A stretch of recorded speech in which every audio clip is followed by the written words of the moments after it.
नमस्कार दोस्तों, ये है हमारी कॉस्ट अकाउंटिंग की पहली वीडियो। इसके अंदर हम थ्योरी करेंगे कॉस्ट अकाउंटिंग की, और इसके अंदर जो पहला चैप्टर मैं करने जा रहा हूँ वो है हमारा इंट्रोडक्शन का। तो इंट्रोडक्शन का चैप्टर इसके अंदर हम पहला करेंगे। दोस्तों, अगर आप चैनल पर नए हैं तो सब्सक्राइब कीजिए, बेल आइकन प्रेस कीजिए ताकि नई नई वीडियोज़ आपको ना तुरंत एकदम मिलती रहे। मैं हूँ आपका दोस्त अशोक कुमार, आप देख रहे हैं अपना यूट्यूब चैनल एडुट्रिक्स।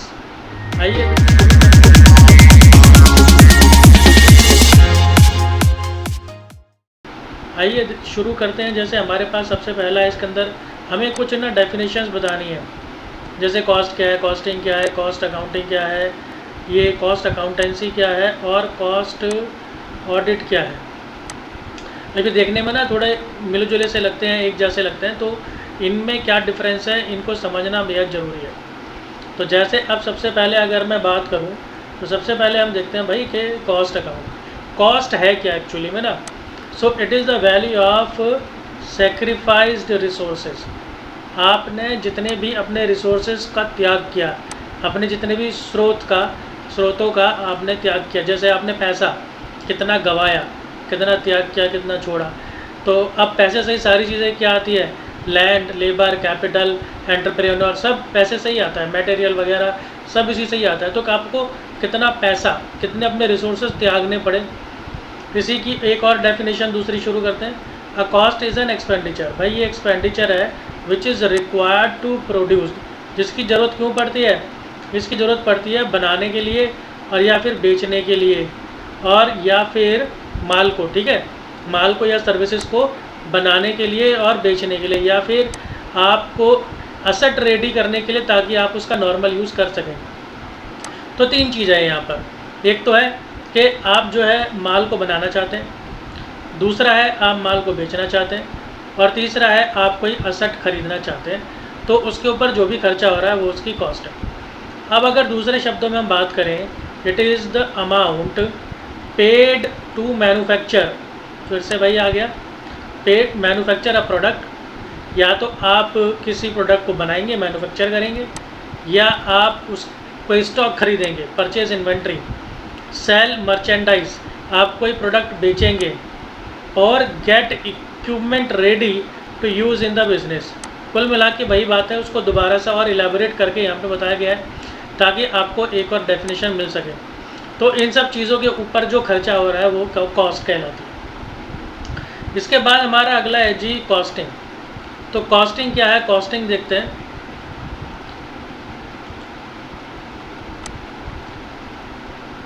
कॉस्टिंग में क्या है हमारे पास कि costing is the process and technique. भाई ये प्रोसेस है और ये क्या है, ये टेक्निक है ऑफ डिटरमाइनिंग कॉस्ट। आप कॉस्ट को कैसे पता चलेगा, कोई भी चीज़ कितने की बनी है ये कैसे पता चलेगा, उसको पता लगाने का जो प्रोसेस है, जो टेक्निक है, वो कहलाती है आपकी कॉस्टिंग। और आप ये भी कह सकते हैं costing is the process of ascertaining the cost. Cost पता लगाने की, cost of a product and component of a service. दो ही चीज़ें होती हैं, या तो आपके पास प्रोडक्ट होता है, फिजिकल प्रोडक्ट जिसको आप देख छू सकते हैं, या फिर सर्विस होती है, सेवा, जिसको आप देख छू नहीं सकते। जैसे टीचिंग जो है वो एक सर्विस है, और आप जूते बेचते हैं तो जूते जो है वो गुड्स हो गया, माल हो गया। तो इन दोनों में से कोई भी एक चीज़ होगी, या तो माल होगा और या फिर सेवा होगी। तो इनको बनाने में, बेचने में जो कॉस्ट आ रही है उसको कैलकुलेट करने का जो तरीका है वो कॉस्टिंग कहलाती है। इसके बाद अगला हमारे पास कॉस्ट अकाउंटिंग। कॉस्ट अकाउंटिंग में क्या है, cost accounting is the process. भाई पहले बोल दिया ये प्रोसेस है, process of accounting for cost. Cost की इसके अंदर हम अकाउंटिंग करने जा रहे हैं, विच बिगिनस विद द रिकॉर्डिंग। जिसमें हम सबसे पहले रिकॉर्डिंग करेंगे, किसकी करेंगे, इनकम की करेंगे, एक्सपेंडिचर्स की करेंगे। और ये एंड कहाँ पर होगा, ये प्रक्रिया कहाँ पर ख़त्म होगी, प्रिपरेशन ऑफ स्टैटिस्टिकल डाटा। यानी जैसे आप फाइनेंशियल अकाउंटिंग के अंदर आपने प्रोसेस पढ़ा होगा या उसकी डेफिनेशन पढ़ी होगी, उसमें सबसे पहले हम आइडेंटिफाई करते हैं, फिर रिकॉर्ड करते हैं, और फिर वो एंड होता है बैलेंस शीट वगैरह बनाने पे, रिपोर्ट्स बनाने पे। तो सेम इसके साथ है, यहाँ पर भी हम जो डाटा है उसको रिकॉर्ड करते हैं, जिसके अंदर इनकम्स होती हैं, खर्चे होते हैं, और उन सबको इस तरह से हम प्रिपेयर करते हैं कि उससे एक सांख्यिकीय डाटा बन जाता है, एक स्टैटिस्टिकल डाटा बन जाता है, यानी एक ऐसी रिपोर्ट बन जाती है, ऐसा डाटा बन जाता है जिसकी अपनी कुछ वैल्यू है, जो कुछ समझाता है। फिर it is the formal mechanism by which cost of products और services are ascertained and controlled. इसके अंदर ये नई बात आ गई भाई, ये ऐसा प्रोसेस है, ये एक ऐसा मैकेनिज्म है, एक ऐसी मशीनरी है जिसके द्वारा हम प्रोडक्ट्स और सर्विसेज की जो कॉस्ट है उसको पता लगाते हैं और सबसे इम्पॉर्टेंट चीज़ उसको कंट्रोल करते हैं। अभी तक कंट्रोल की बात नहीं आ रही थी, उसको कंट्रोल भी करते हैं। ये सारा तामझाम जो करा जाता है वो इसलिए करा जाता है कि कॉस्ट को हमेशा कम से कम करने की जो है कोशिश बनी रहती है। कॉस्ट को कम करना चाहते हैं, यही मेन उद्देश्य है, इसलिए कॉस्ट को कंट्रोल करा जाता है। इसके बाद देखें तो हमारे पास अगला है भाई कॉस्ट अकाउंटेंसी। अब ये कॉस्ट अकाउंटेंसी क्या है? It is the application of costing. ये अब बात कर रहा है अप्लाई करने की। क्या अप्लाई करेगा ये करेगा कॉस्टिंग एंड कॉस्ट अकाउंटिंग के क्या principles, methods and techniques to the science, art and practice of cost control and the ascertainment of profitability. अब इसमें कुछ चीज़ें आ गई भाई। ये कॉस्टिंग के जो प्रिंसिपल्स हैं वो अप्लाई करेंगे, जैसे फाइनेंशियल अकाउंटिंग के प्रिंसिपल्स अप्लाई होते हैं, इसी तरह से कॉस्ट अकाउंटिंग के भी प्रिंसिपल्स होते हैं। कॉस्ट अकाउंटिंग के प्रिंसिपल्स को अप्लाई करना है, उसके मेथड्स को अप्लाई करना है और उसकी टेक्निक्स को अप्लाई करना है। कैसे? एक साइंस की तरह, एक आर्ट की तरह। किस लिए? ताकि कॉस्ट को कंट्रोल करा जा सके और प्रॉफिट पता लगाया जा सके। अब जो यहाँ पर आपका आया ये साइंस और आर्ट, थोड़ा सा मैं इसके बारे में बता दूँ। हर वो चीज़ साइंस होती है जिसके अपने कुछ प्रिंसिपल्स होते हैं।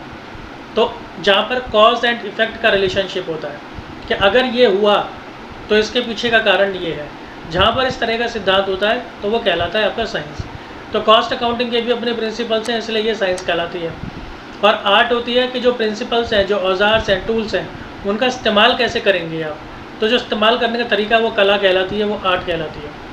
तो जो अकाउंटिंग प्रिंसिपल्स हैं उनका इसके अंदर इस्तेमाल करा जाता है आपकी कॉस्ट को कंट्रोल करने के लिए और प्रॉफिटेबिलिटी, प्रॉफिट कितना हुआ उसे फाइंड आउट करने के लिए।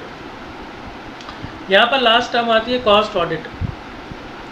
आपने पहले भी ऑडिट पढ़ा होगा, तो ये वही ऑडिट है, बस इसको कॉस्टिंग में ले आइए। Cost audit is verification. Verification करना मतलब चेक करना है। क्या करना है? चेक कि करेक्टनेस ऑफ कॉस्ट अकाउंट्स। आपको चेक करना है कॉस्ट अकाउंट ठीक से बने हैं या फिर नहीं बने हैं, कोई गलती तो नहीं है, कोई गड़बड़ तो नहीं है।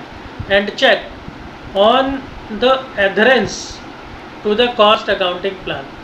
और आप ये चेक करेंगे कि जो भी, जैसे अभी हमने ऊपर बात की कॉस्ट अकाउंटिंग के प्रिंसिपल्स के बारे में, तो वो प्रिंसिपल्स के अकॉर्डिंग बनाए गए हैं या फिर नहीं बनाए गए हैं। Its purpose is not only to ensure the arithmetic accuracy. सिर्फ अरिथमेटिक एक्यूरेसी चेक नहीं करना है इसका कि जमा घटा सही है, गुणा भाग सही है, कैलकुलेशन सही है, सिर्फ इतना नहीं है, इससे काफ़ी आगे बढ़कर है of cost records, but also see the principles and rules have been applied correctly. साथ में ये भी देखना है कि जो प्रिंसिपल्स हैं, जो सिद्धांत हैं, जो रूल्स हैं, वो सब ठीक से अप्लाई करे हैं या फिर नहीं करे हैं। मैंने काफ़ी कोशिश की अपनी तरफ से इन सब चीज़ों में मैं डिफरेंस आपको क्लियर करता चलूँ। तो अगर फिर भी कोई डाउट है तो आप उसके बारे में बात कर सकते हैं। अब हमारा अगला क्वेश्चन जो आता है वो आता है, ये भी काफ़ी ज़्यादा एग्ज़ाम के अंदर आया हुआ है कि भाई ऑब्जेक्टिव्स बताइए या फिर फंक्शंस बताइए किसके, कॉस्ट अकाउंटिंग के। अब इसमें जो ऑब्जेक्टिव्स और जो फंक्शंस है वो सेम है, वो कुछ भी लिख दे, आपने ये लिखना है। तो आइए देखते हैं सबसे पहला इसका क्या काम है, टू असर्टेन द कॉस्ट। भाई सबसे पहला काम तो यही है, आप ये बताओ कि किसी भी प्रोडक्ट की कॉस्ट कितनी आई under different situations using different techniques and system of costing. देखिए किसी भी चीज़ को बनाने का कोई एक तरीका नहीं होता, उसके कई अलग अलग तरीके होते हैं। मार्केट के अंदर सिचुएशंस भी एक जैसी नहीं रहती है, अलग अलग सिचुएशंस होती हैं। मार्केट में कभी अच्छी सिचुएशन आती है, कभी बुरी आती है, उसके हिसाब से फिर हमें जो है कैलकुलेशन करनी पड़ती है, डिसीजन लेने पड़ते हैं। तो जो कॉस्ट अकाउंटेंट होता है उसको यही बताना होता है, अगर आप इन सिचुएशंस के अंदर ये टेक्निक यूज़ करते हुए इस तरह के सिस्टम के साथ अगर आप अपना प्रोडक्ट बनाते हैं, मैन्युफैक्चर करते हैं, तो प्रोडक्ट की इतनी कॉस्टिंग आएगी, इन सिचुएशंस में इतनी कॉस्टिंग आएगी और इन सिचुएशंस में इतनी कॉस्टिंग आएगी। तो मेन जो पर्पज़ है, जो काम है, वो कॉस्ट को फाइंड आउट करना है डिफरेंट केसेस में। अगला है to determine the selling price. भाई सेलिंग प्राइस भी आपको बताना होता है, डिफरेंट सर्कमस्टांसेस में सेलिंग प्राइस जो होगा वो क्या होगा। देखिए क्या होता है, हमारे पास जनरली हमारे पास कॉस्ट होती है, फिर उसके अंदर हम अपना जो है वो प्रॉफिट उसके अंदर ऐड करते हैं, और इसमें ऐड करने के बाद फिर जो हमें मिलता है, फिर वो हमें मिलता है क्या, सेलिंग प्राइस। तो इस तरह से जो है सेलिंग प्राइस बनता है।